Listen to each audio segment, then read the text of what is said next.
Caitlin and welcome to the Lit Review. Today I'm going to be sharing my TBR with you for the 2020 Asian Readathon, hosted by Read with Cindy and Mrs. Ali Dunn.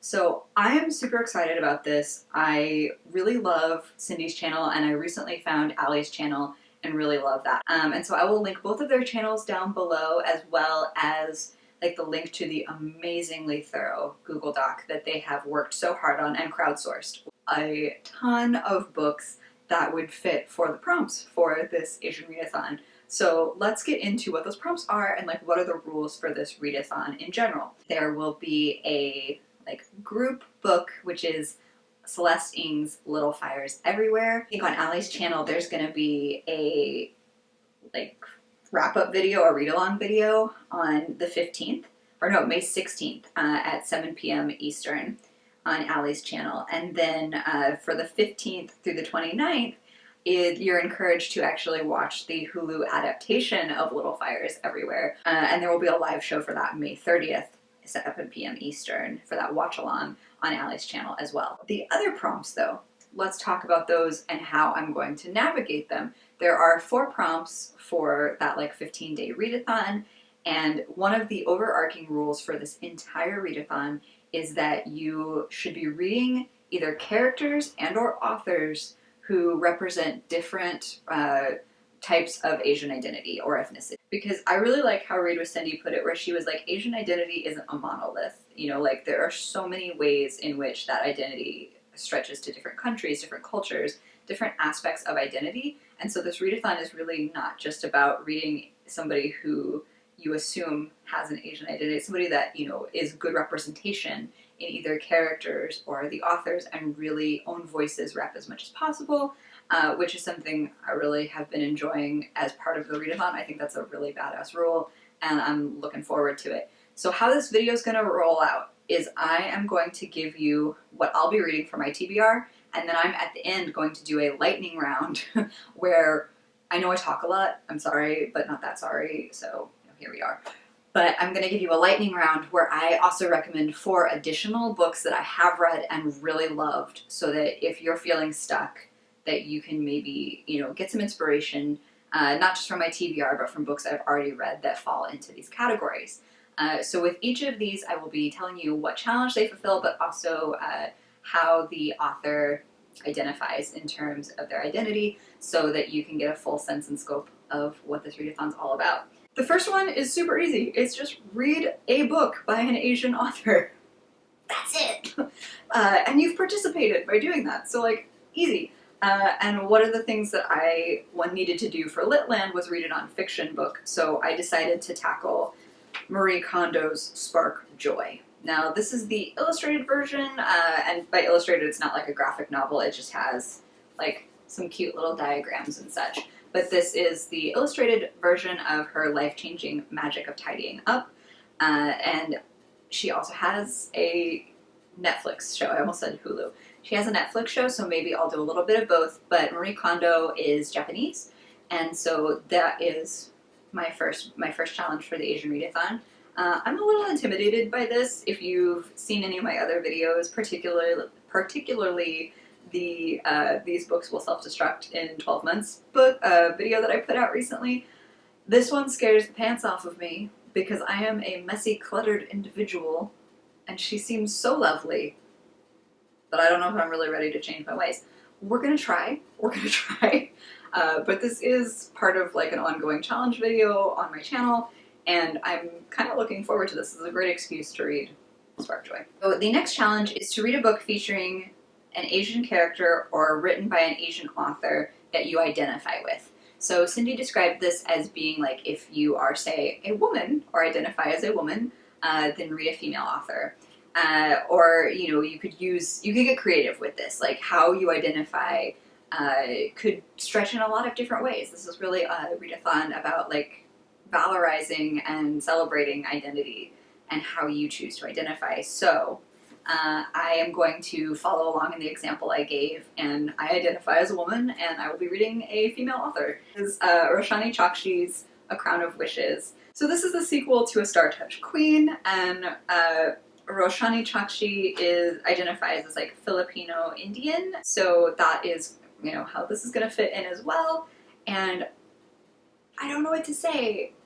Based on Goodreads reviews, like, it's in the low 3s, which means that, like, it's not bad. A 3 is still, and I liked it for the average person, at least on Goodreads, but, like, you see something creeping around the low 3s and you're like, eh. But I love these books. Like, I know that there are tons of people on BookTube who disagree, but I just thought they were so beautiful and, like, lush and, like, a magical fairy tale.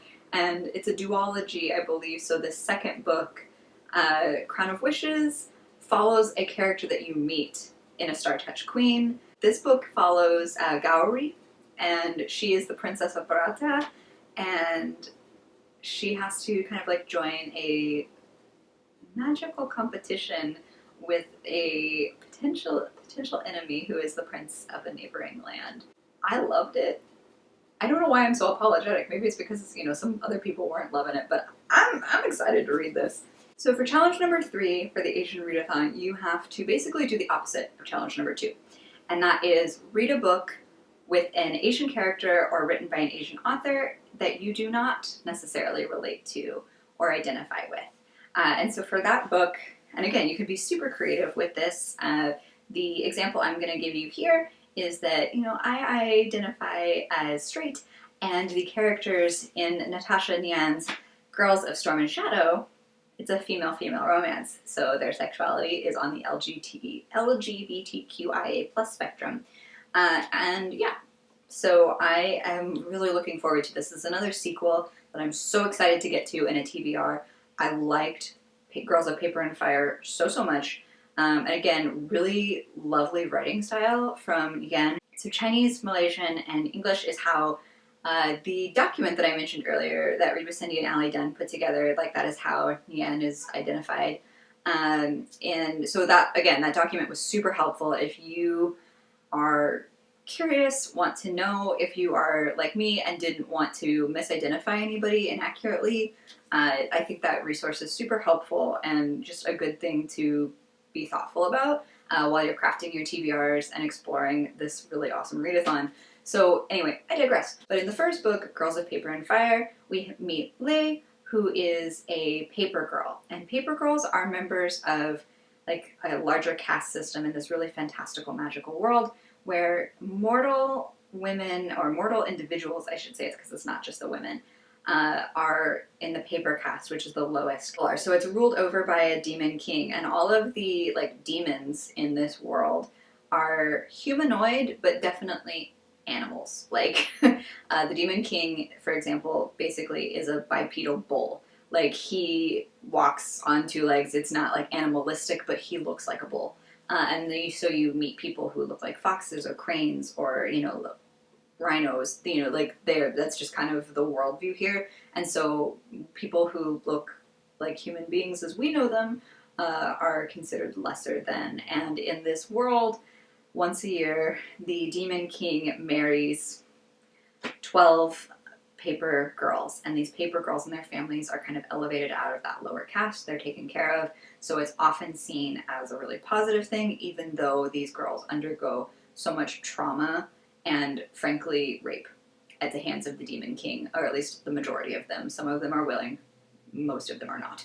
And so, again, trigger warnings, trauma warnings for that first book, and potentially the second one. I imagine there will still be processing of trauma in this book as well. But I really loved the characters and their emotional journey together. So I'm looking forward to seeing where their story goes. And then the fourth challenge for the 2020 Asian Readathon is basically just to read a book recommended to you by an Asian. Like, just somebody with an Asian identity that thinks that this book has really good rep, or it's one of their favorites, and it's the one that they, you know, would think is just done well. And so there were some really great recommendations in Read with Cindy's original video, and then I also saw Books with Chloe do a great video on her TBR, and so that's where I'm taking my recommendation from. So Books with Chloe really loves the book Permanent Record by Mary H.K. Choi. And Mary H.K. Choi is Korean American, so that is, again, making sure that I have a diverse amount of authors and different identities. But Mary H.K. Choi is a contemporary YA author for the most part, and this one, Permanent Record, is about a young man named Pablo who works in a bodega, usually at the graveyard shift. So one late night or early morning, depending on how you want to spin it, a beautiful pop star comes into his bodega and they meet and start to connect. I'm really looking forward to this. I like the fluff. The fluff is nice. Okay, so these are the 4 books that I will be reading for the Asian Readathon 2020.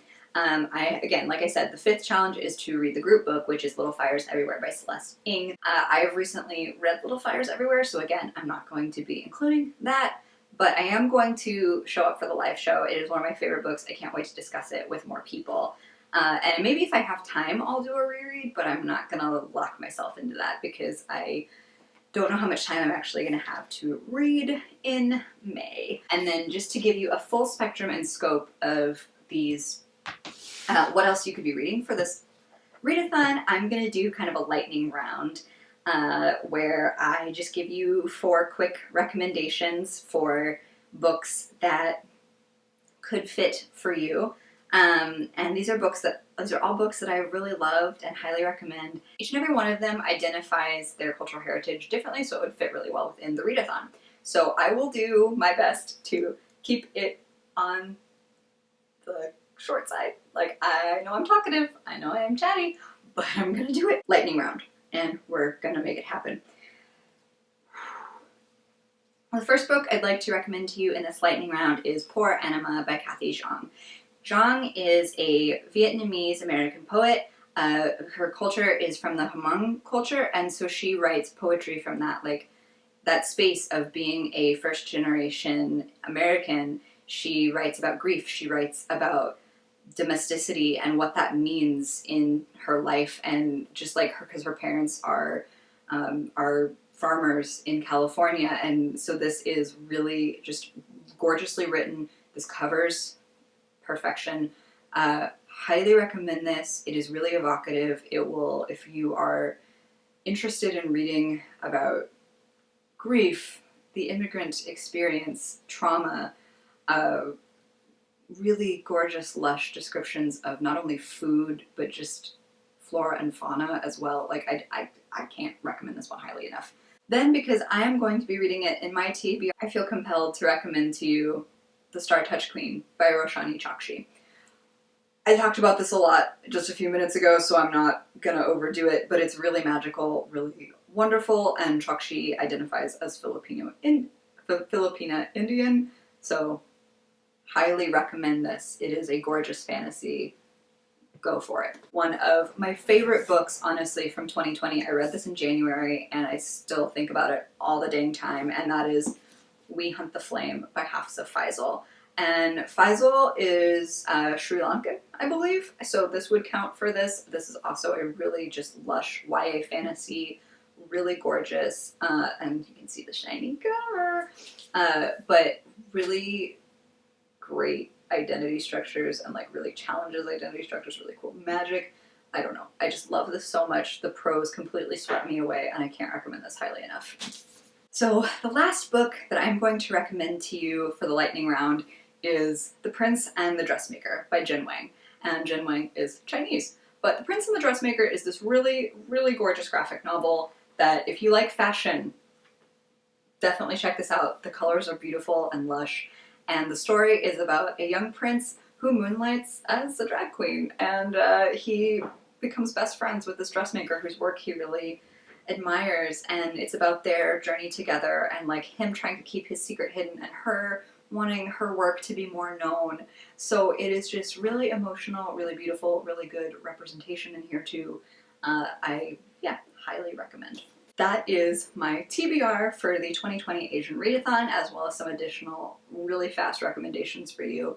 I will also, like I said before, leave Read with Cindy and Mrs. Ali Dunn's channels linked in the description below so that you can check them out. Thank you so much for spending time with me. I hope you have a fantastic reading day. Like and subscribe if you would like to see more from me and this channel, and I'll see you in the next one. Bye!